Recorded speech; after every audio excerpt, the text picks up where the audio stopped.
In a shocking turn of events, the cryptocurrency world has been rocked by the largest heist in human history. Dubai-based exchange Bybit fell victim to a sophisticated cyber attack resulting in the theft of approximately $1.5 billion worth of Ethereum. Early investigations point towards the notorious North Korean hacking collective, the Lazarus Group. In this video, we're going to dive into the details behind the Bybit hack, explore the history of the Lazarus Group, and understand their motives and discuss what this means for the crypto industry.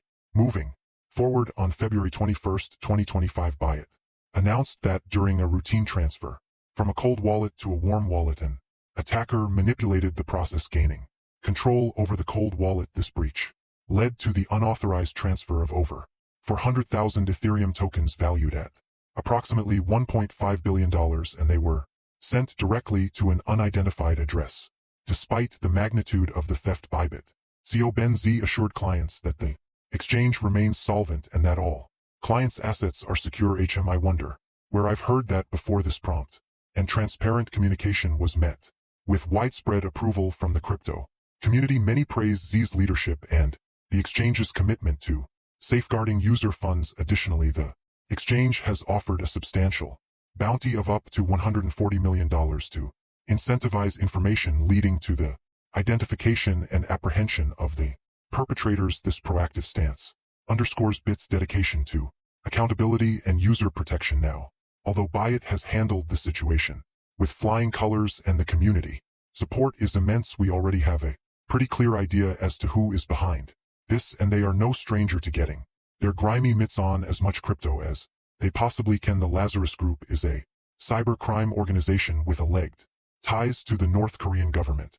Active since at least 2009, this group has been linked to numerous high-profile cyber attacks worldwide. Their operations are believed to be a significant source of revenue for North Korea, especially in the face of international sanctions. The group's activities encompass a wide range of cybercrimes, including espionage, data theft, and financial heists. The group gained international notoriety after orchestrating a massive breach of Sony Picture Systems in 2014, leaking significant data and unreleased films. The attack was reportedly retaliation for the movie The Interview, which depicted the assassination of North Korean leader Kim Jong-un. Fast forward to 2016, they attempted to steal $1 billion from the Bangladesh bank's account at the Federal Reserve Bank of New York, successfully transferring $81 million before being detected. They used the SWIFT financial messaging system to facilitate the heist, highlighting their deep understanding of global financial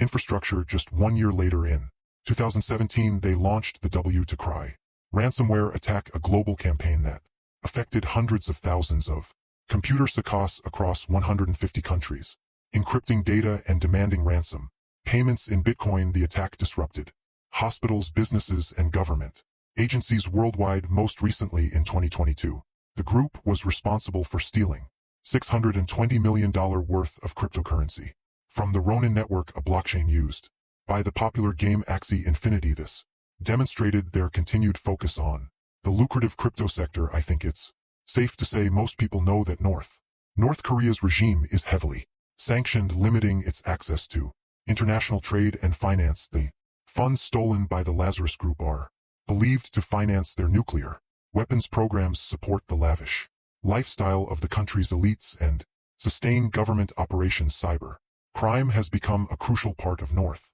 Korea's economic strategy, filling gaps left by international sanctions. Now, you would think global leaders would step up. The geopolitical complexities surrounding North Korea, unfortunately, often prevent direct intervention. North Korea's state-sponsored cyber attacks fall into a gray area of international law, making it difficult to hold the regime accountable. Proving state sponsorship in cyber attacks is challenging, and even when the Lazarus Group is identified, countries are hesitant to escalate tensions with North Korea, focusing instead on diplomatic strategies to manage that nuclear threat. The idea of a blockchain rollback is very controversial. In 2016, Ethereum rolled back its blockchain to recover stolen funds from the DAO hack, but such actions undermine the concept of blockchain immutability. While a rollback could restore stolen funds and send a message to hackers, it risks damaging Ethereum's reputation, setting a dangerous president and shaking investor confidence. A few years prior, when the Binance exchange was hacked for a significant amount of Bitcoin, the CEO did propose the idea of rolling back the Bitcoin blockchain to retrieve the funds. This was quickly shut down, and he completely agreed with the decision thereafter. But just imagine if they went through with that decision and Bitcoin's blockchain for the first time in history was rolled back for just a small hack. At that time, there's a good chance Bitcoin may not be as significant as it is today, and as many institutions as it is today, and as globally accepted as it is today. The same concerns with that apply to Ethereum today, mainly because who really gets to make that decision if there is another hack down the road due to the incompetence or lack thereof security? For other exchanges, should we roll back the blockchain for them? Ultimately, no. We need to accept that a mistake was made. We need to learn and grow from it. We need to recoup the funds to pay back investors and move on. And the reality is, why should the Ethereum community jeopardize their reputation just because an exchange didn't protect themselves to the fullest ability that they could have? And aside from that, with forensics and new abilities today, it is relatively easy to back hackers into a corner where they don't have the ability to easily off-ramp those funds. Of course, there are mixers that pop up left and right, but it is still possible to track those funds and essentially block those funds from being transferred or utilized on the majority of centralized or even decentralized platforms. So what does this mean for the crypto industry? Well, this hack could lead to increased regulatory scrutiny, with lawmakers pushing for stricter controls on exchanges and crypto transactions. Investors may become more cautious about keeping assets on exchanges, potentially leading to a rise in self-custody solutions. For exchanges, this incident is a wake-up call to adopt more robust security measures and educate users on best practices. So how can you watching stay safe in the evolving crypto landscape? Well, a good start is avoid keeping idle funds on exchanges and use hardware wallets to store your assets securely. Hardware wallets are not the answer for everyone. I don't expect your grandmother to use a hardware wallet, but at least understanding how they work and operate is a huge plus. Always enable two-factor authentication on all of your accounts and remain vigilant against phishing scam. But what are your thoughts?